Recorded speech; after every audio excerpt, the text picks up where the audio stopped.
¿Qué tal? Buenas tardes, mi nombre es Cris Navarro Rosas, del grupo ITA 58 de la carrera de Tecnologías en Automatización. Y el propósito de este video es para llevar a cabo la presentación del proyecto para la materia de Matemáticas 2, en la cual se quiere demostrar, por medio de un experimento físico, cómo describe el comportamiento de la temperatura de un líquido, la ley de enfriamiento de Newton.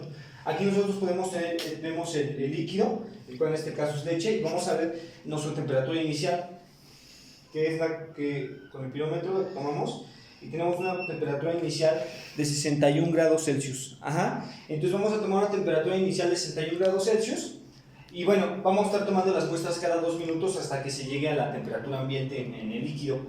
Bueno, esto vamos a hacer un corte para disminuir no alargar tanto el video. Gracias.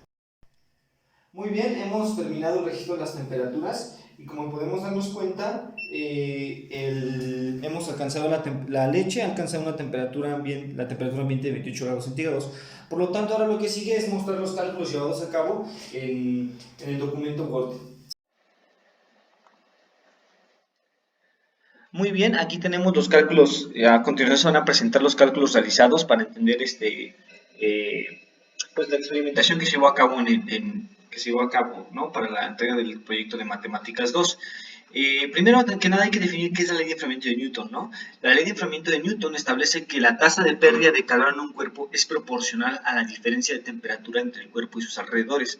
Fue determinado y experimentado por Isaac Newton analizando el proceso de enfriamiento, y para él la velocidad de enfriamiento de un cuerpo cálido en un ambiente más frío cuya temperatura es proporcional a la diferencia entre la temperatura instantánea del cuerpo y del ambiente. Esta es la fórmula. Sin embargo, esta expresión no es precisa y se considera tan solo una aproximación válida para pequeñas diferencias entre T y Tm. En todo caso, la expresión superior es útil para mostrar cómo el enfriamiento de un cuerpo sigue aproximadamente una ley de decaimiento exponencial, que es lo que vamos a ver a continuación. En el experimento se observa, y bueno, sería esta la expresión. Esta expresión resulta de resolver la ecuación diferencial. Entonces, por ejemplo, para este caso se usó un pirómetro, una botella o recipiente para vertir el agua, parrilla eléctrica y agua. Aquí en este caso, aquí vamos a hablar de este punto importante, que en vez de agua cometimos el error de usar leche. Sin embargo, vamos a ver acá qué es lo que sucedió con el experimento que vimos en un inicio. Y bueno, los cálculos para la resolución, ¿no? Para la resolución del siguiente experimento se consideran los siguientes datos, ¿no? Una temperatura inicial de 61 grados centígrados en la leche que vimos en un inicio, un tiempo inicial de 0 segundos, una temperatura ambiente de 28 grados Celsius. Esa temperatura ambiente es la que hay aquí en el lugar donde nos encontramos, donde se llevó a cabo el experimento, ¿no? El tiempo transcurrido luego de exponer el agua a la temperatura ambiente fue de 2 minutos, y la temperatura del agua luego de 2 minutos es de 55 grados Celsius. Gracias a los anteriores datos, planteamos el siguiente problema. Un recipiente con agua se calienta a 61 grados Celsius y es puesta a temperatura ambiente, de la cual es de 28 grados Celsius. Luego de 2 minutos, el agua tiene una temperatura de 55 grados Celsius. ¿En cuántos minutos el agua llegará a una temperatura ambiente? A la temperatura ambiente, ¿no? Entonces, posterior a la definición del problema, se lleva a cabo la resolución de la fórmula, ¿no? Para resolver este. Entonces, por medio de la resolución de ecuaciones diferenciales por variables separables, obtenemos la siguiente. Vemos aquí todo el procedimiento y obtenemos la siguiente fórmula, ¿no? Ahora, el siguiente paso, obviamente, es obtener C1 y K por medio de los datos de las condiciones inicialmente otorgadas, ¿no? Que teníamos que la temperatura inicial es 61 grados Celsius, la temperatura final es 55 grados Celsius, el tiempo inicial de 0 segundos, el tiempo final de 2 minutos, y la temperatura ambiente de 28 grados Celsius, ¿sí? Entonces, primero, para obtener C1, pues lo que hacemos es que primero que nada establecemos una temperatura, usando esta misma fórmula, una temperatura de 61 grados Celsius es igual a C1 K a la 0. ¿Por qué K por T a la 0? K por T, que en este caso tiene un valor de 0. ¿Por qué? Porque estamos considerando los 0 segundos. Estamos considerando los 0 segundos porque a los 0 segundos él tiene una temperatura de 61 grados Celsius más 28, que es nuestra constante. Entonces simplemente despejamos C1 y obtenemos que esta variable es 33. C1 tiene un valor de 33. Lo mismo para acá, aplicamos lo mismo simplemente para en el caso de la temperatura final, en el cual T es de 2. Y ya tenemos C1. Entonces al momento de despejar K, simplemente vemos que aquí pasa sumando, pasa restando, luego después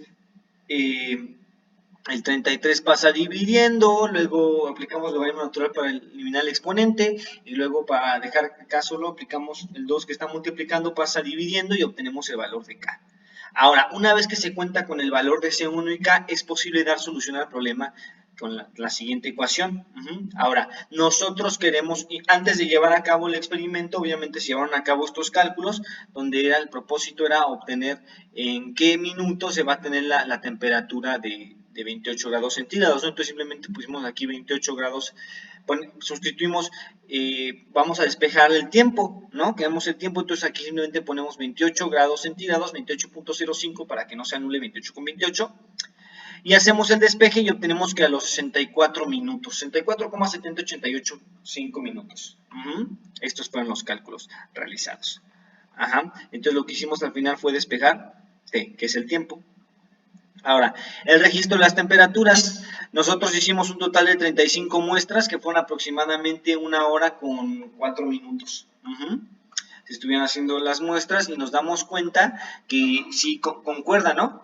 61, y aquí tenemos la temperatura experimental, los datos de la temperatura experimental y los datos de la temperatura teórica. Ahora, aquí, al inicio sí concordaban, ¿no?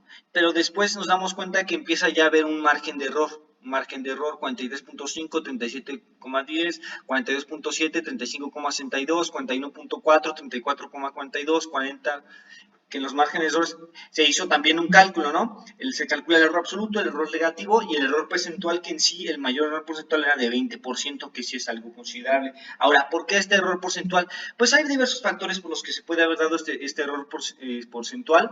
Primero que nada, por la temperatura que había aquí. Más que nada hay que mencionar que aquí estamos en un sitio completamente cerrado debido a que estaba lloviendo y hay muchos equipos electrónicos que también afectaban la temperatura ambiente, no estaba completamente hermetizado. Además, usé un pirómetro, no usé un termómetro de mercurio, que eso también tenemos que tener en consideración que afecta la lectura.